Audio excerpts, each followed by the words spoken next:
안녕하세요. 저는 올해 83살 부산 해운대에 사는 평범한 할머니입니다. 가끔은요, 지나온 날들이 모두 꿈 같을 때가 있습니다. 눈을 감으면 젊은 시절의 내 모습이 아득히 떠올라요. 그 시절의 나는 지금의 나보다 훨씬 어리석었지만 어쩌면 더 뜨겁게 살았던 것 같아요. 며칠 전 손녀가 친구와 함께 저를 만나러 왔습니다. 밝고 맑은 얼굴로 묻더군요. 할머니, 저는 나중에 할머니처럼 멋지게 나이 들고 싶어요. 어떻게 하면 그렇게 살 수 있을까요? 그 말을 듣는 순간 제 마음이 이상하게 따뜻해졌어요.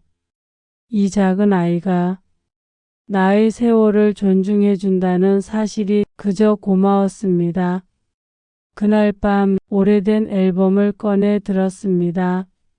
젊은 시절의 나, 남편, 아이들이 웃고 있던 사진들 한 장 한 장 넘기며 나는 손녀의 질문에 답을 찾고 있었습니다. 나는 어떻게 살아왔을까? 첫 번째로 떠오른 건 옳은 길을 선택하려 애썼던 기억이었습니다. 살다 보면 늘 두 갈래의 길이 있더군요. 하나는 쉬운 길, 그리고 다른 하나는 옳은 길. 편한 길은 달콤하지만 마음속 어딘가가 늘 불편했어요. 옳은 길은 험했지만 그 길 끝엔 후회가 남지 않았습니다. 젊은 시절 저는 방송 일을 했습니다. 그 일이 참 좋았어요. 하루하루가 설렘이었죠. 하지만 남편이 병을 얻었을 때 저는 그 일을 내려놓았습니다. 누군가는 아깝다고 했지만 제겐 그것이 가장 옳은 선택이었습니다. 남편과 아이들을 지키는 게 그땐 제 전부였으니까요. 세월이 흐르면서 또 하나 배운 게 있습니다. 꿈은 행동이 따라야 한다는 것. 젊은 날의 저는 무대 위에 서고 싶었습니다. 그러나 현실은 늘 가족과 생계였죠. 그 꿈을 이루기까지 무려 50년이 걸렸습니다. 하지만 포기하지 않았어요. 꿈은 늦게 피어도 괜찮습니다. 놓지 않는 한 언젠가 반드시 꽃이 핍니다. 그리고 저는 이 말을 꼭 전하고 싶습니다. 사람을 대할 땐 내가 받고 싶은 대로 대하라. 인생을 살다 보면 결국 우리가 주는 그대로가 돌아옵니다. 사랑을 주면 사랑이 오고 미움을 주면 미움이 돌아옵니다. 그래서 저는 언제나 누구를 만나든 조금은 더 따뜻하게 대하려고 노력했습니다. 그 사람이 오늘 만나는 마지막 사람일 수도 있으니까요. 물론 제 인생에도 넘어지는 순간이 많았습니다. 그럴 때마다 저는 스스로에게 이렇게 말했어요. 괜찮아. 이건 잠시 멈춤일 뿐이야. 무릎에 흙을 털고 다시 일어서면 그때마다 세상은 다시 움직이더군요. 실패는요, 끝이 아니라 다른 길의 시작이에요. 또 하나 인생의 중요한 나침반은 직감이었습니다. 살다 보면 이상하게 마음이 불편한 순간이 있죠. 이건 아닌데. 그런데도 우리는 자주 그 목소리를 무시합니다.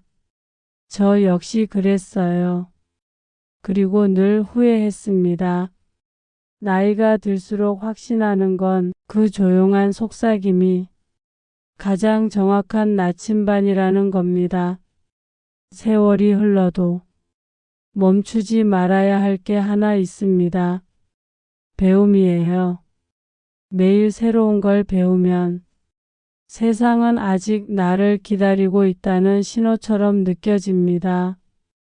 요즘 저는 스마트폰으로 사진도 찍고 인터넷으로 손녀와 영상통화도 합니다.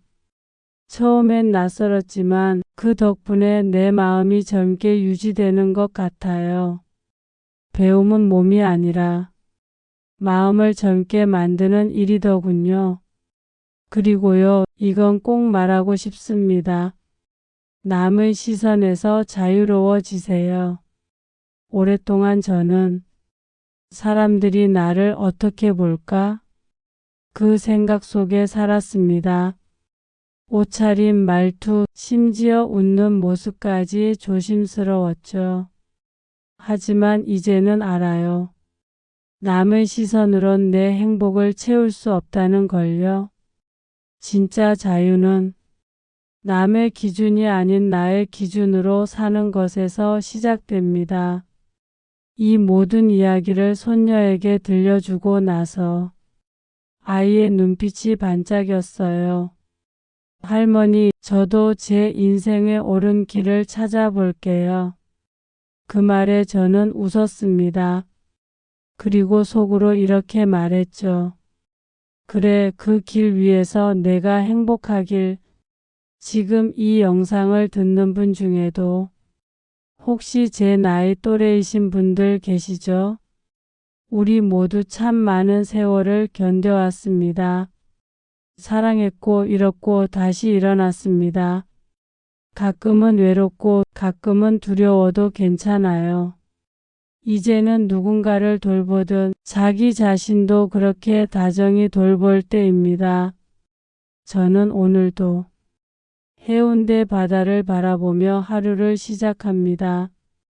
커피 한 잔을 들고 파도 소리를 듣다 보면 문득 이렇게 생각이 듭니다. 그래, 이만하면 참 잘 살았다. 살아온 세월을 후회하지 않습니다. 아팠던 날조차도 지금의 나를 만든 조각들이니까요. 그리고 이제는 압니다. 우리가 살아온 모든 날들이 결국 선물이었다는 걸요. 손녀가 또 물어오겠죠. 할머니, 행복이 뭐예요? 그럼 저는 이렇게 말해줄 겁니다. 행복은 지금 이 순간 내가 고마운 마음을 느끼는 거야. 오늘 제 이야기가 당신의 마음에도 작은 온기를 남겼다면 좋겠어요. 살아온 세월이 다르더라도 우리의 감정은 닮아 있습니다. 기억하세요. 당신의 삶도 참 아름답습니다. 음악은 천천히 잦아들고 잔잔한 피아노 선율이 남습니다. 오늘도 당신의 하루가 평온하기를 바랍니다. 좋아요와 구독으로 다음 이야기에서 또 만나요.